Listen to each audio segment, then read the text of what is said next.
There's a moment most cat owners have experienced at least once. You're sitting down, your cat is nearby. You reach toward it, not to grab it, just to pet it, and it stands up, walks away. Slowly, no rush, just leaves. What do you think in that moment? A lot of people land on the same conclusion: cats are just like that. They come when they want, leave when they don't.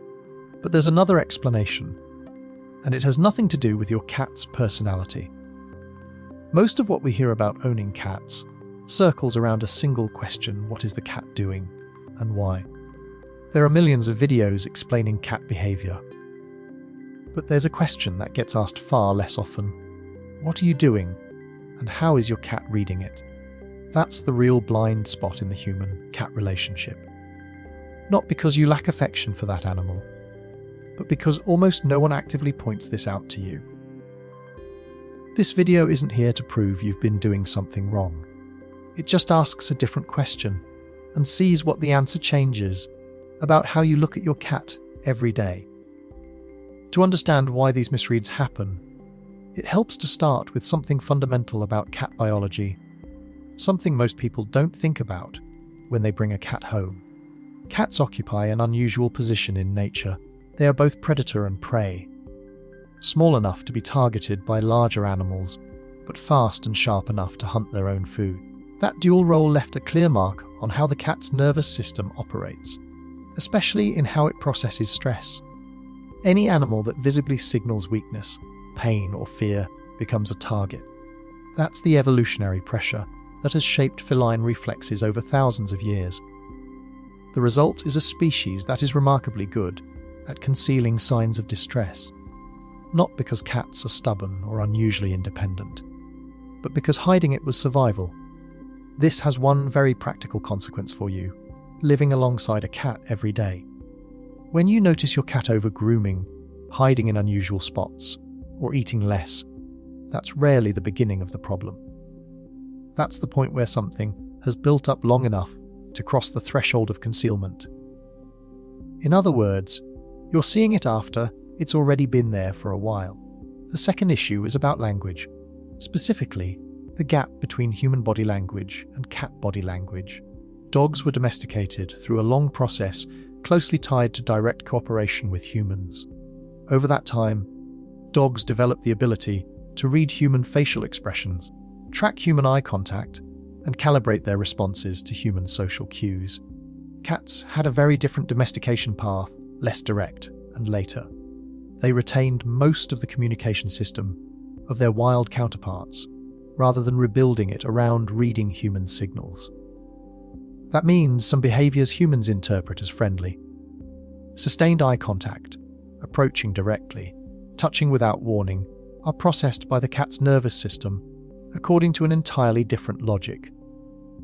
Not because your cat doesn't know you, but because those signals land on a deeper layer of reflex, one that social familiarity doesn't easily override.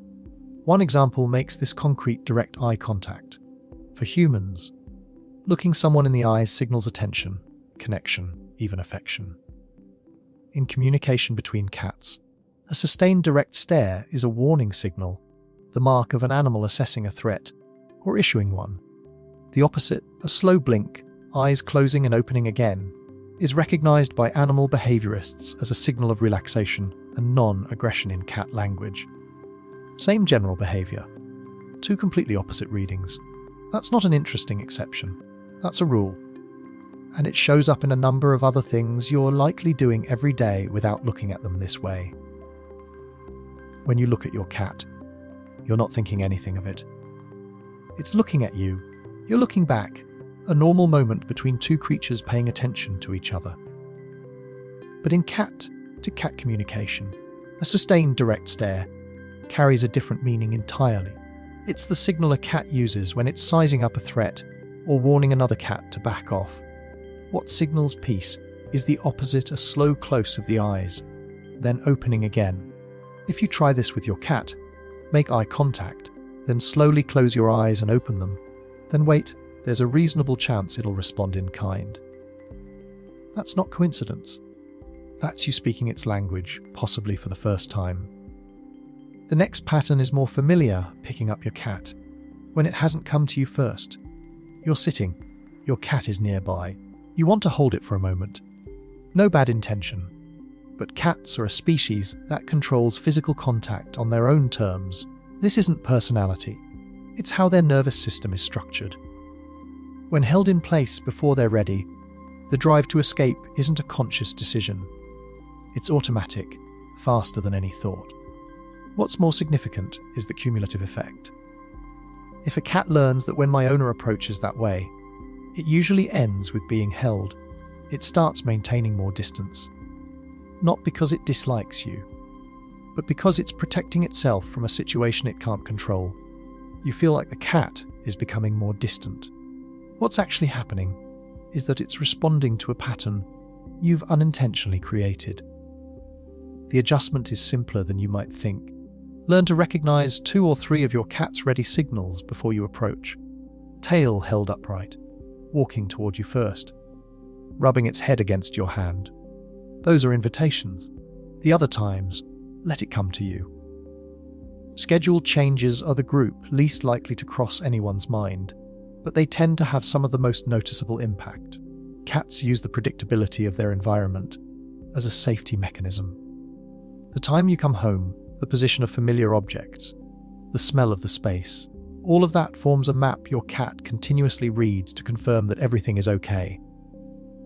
When that map changes suddenly, a shift in your work schedule, rearranged furniture, or a new animal brought into the home, without a transition period, the cat's nervous system moves into a higher state of alertness than its baseline.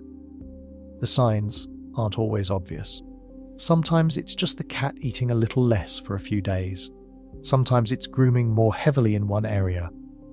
Sometimes it's hiding somewhere unusual, things easy to overlook, or explain away with some other reason. If you know a major change is coming, bringing a new pet home, for instance, there's an approach that tends to work better than simply putting the 2 animals in the same room. Let your cat encounter the new animal's scent first, through an object, before any direct contact.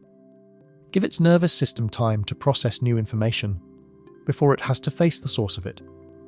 Sudden sound is a stressor almost no one recognizes because it's too normal in daily life. A cat's hearing is significantly more sensitive than a human's. They can detect frequency ranges the human ear doesn't register. That means a ringtone going off suddenly, a sneeze right next to a sleeping cat, or a burst of audio from a game, things you process as ordinary background noise, can trigger a startle response in your cat that's stronger than you'd expect. Once isn't a problem. But if it happens often enough, frequently enough, stress can build in a way where no single event is obvious enough to identify as the cause.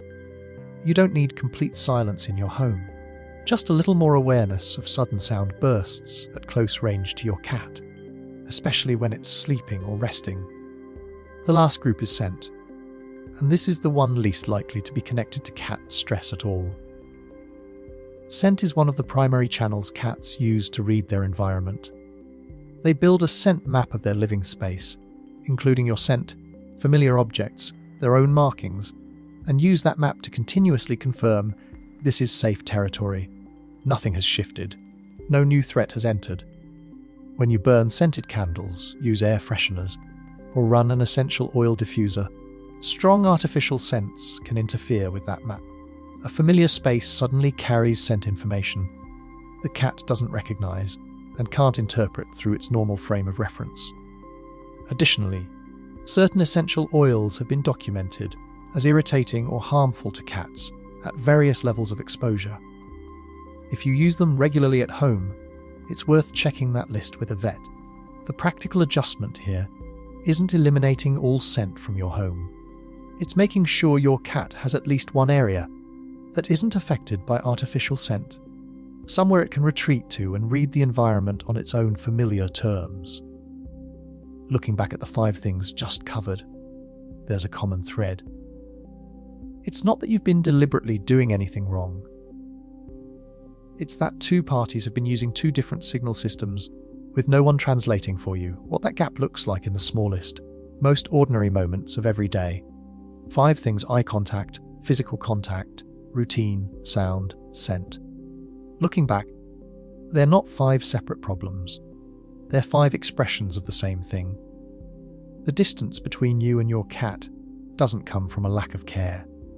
It comes from 2 parties operating in 2 different communication systems, with no one pointing out what that difference looks like in the smallest moments of every day. That's not on you. But now that you know it exists, you can't unknow it. And that's where actual change starts. Here's something worth noting about cats. They don't need you to be perfect. They need the environment around them to be stable and safe enough that they're not constantly on alert. When you begin adjusting, even just 1 or 2 things, you're not only removing a source of stress, you're gradually becoming part of that cat's map of what's safe. And over time, that tends to shift how your cat responds to you.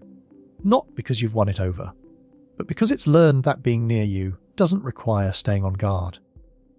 Your cat is here, in the same space as you, every day. It's watching, in its own way, from whatever distance feels right to it. The question isn't whether it trusts you. The question is whether you're giving it enough reason to close the gap. You don't need to change everything at once. That's actually the most reliable way to change nothing, because you won't know which adjustment is making a difference. Pick one thing. Just one.